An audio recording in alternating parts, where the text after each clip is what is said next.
Hai bonjour, kembali dengan aku Herlina Mata Setiawati. Aku kali ini bakalan nge-review lagi. Ini aku bakalan nge-review buku tentang Langenu.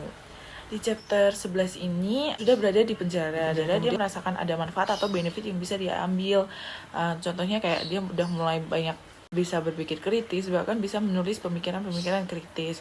Contohnya aja tentang kayak di Krit Yunani sama si Gordon, teman satu penjaranya dia.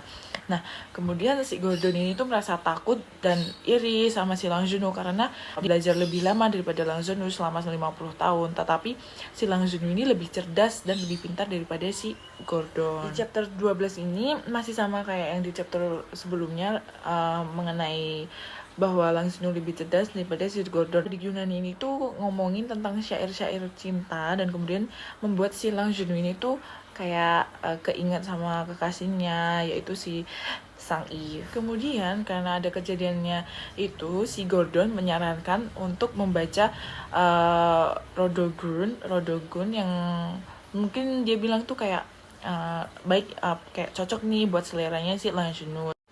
Pada inti cerita chapter 11 sama 12 ini tuh menceritakan karya sastra dan pemikiran kritis dari sisi Langenu dan Gordon.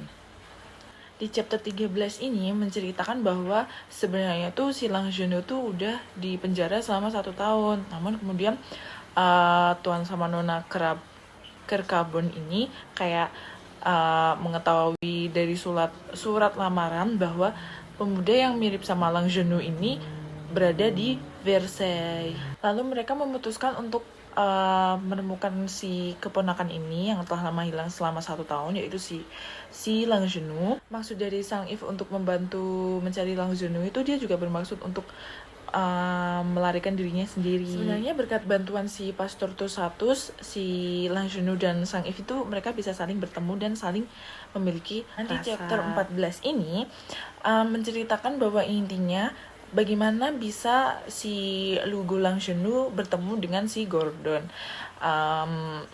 yang dimana si Gordon ini tuh bisa memahami hidupnya si Langenu lebih luas daripada yang lain, dan bahkan si Gordon ini membantu si Langenu. Di chapter 15 ini, Sang If berusaha untuk melarikan diri dari lamaran dimana yang dia dilamar oleh putra dari Labei.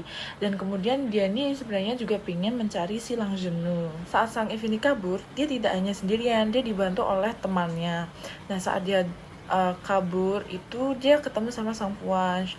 Nah, kemudian Sang Puansh itu tersentuh saat melihat si Sang If. Namun yang dia lihat itu Sang If dengan mata yang sedikit berair atau menangis. Kemudian Sang Puansh membuat janji kepada si Sang If untuk datang pukul 7, dan kemudian si Sang If pun menempati janji untuk bertemu dengannya. Setelah mereka berdua bertemu, Sang If pun banyak berkeluh kesah kepada Sang Puansh, dan Sang If pun minta bantuan kepada Sang Puansh untuk membebaskan Langenu dari penjara.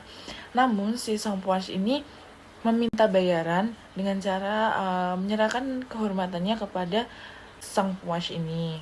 Setelah kejadian itu, Sang If dan temannya pun balik tempat dari mana dia bertemu dengan Sang Puansh. Kemudian saat di jalan, Sang If pun sama temannya terus bilang kalau besok tuh dia tuh bakalan konsultasi sama Pastor Tusatus. Chapter 16, dimana Sang If ini telah bertemu dengan Pastor Tusatus. Kemudian dia menceritakan kepada Pastor Tusatus bahwa Sang Puansh ini tuh dia seorang yang bejat, dimana dia meminta imbalan dengan menyerahkan kehormatan si Sang If kepadanya untuk membantu Langenu untuk keluar dari penjara. Setelah mendengar penjelasan dari Sang If, Pastor Tusatus merasa tidak percaya atau merasa tidak benar bahwa Sang Puansh itu seorang yang bejat, karena yang dia tahu bahwa Sang Puansh ini berasal dari keluarga yang terhormat dan dia bahkan sepupu dari pastor yang terkenal pada masa zaman itu. Karena Sang If ini udah mulai putus asa, Pastor Tusatus ini meyakinkan kepada Sang If bahwa Sang Puansh ini gak bakalan membohongi dirinya. Pada akhir chapter 16 ini, Sang If rela mengorbankan dirinya, lebih memilih mati dan meninggalkan pujaan hatinya si Langenu. Cukup sekian dari review yang bisa saya sampaikan. Terima kasih. Merci beaucoup et bonne journée. Au revoir.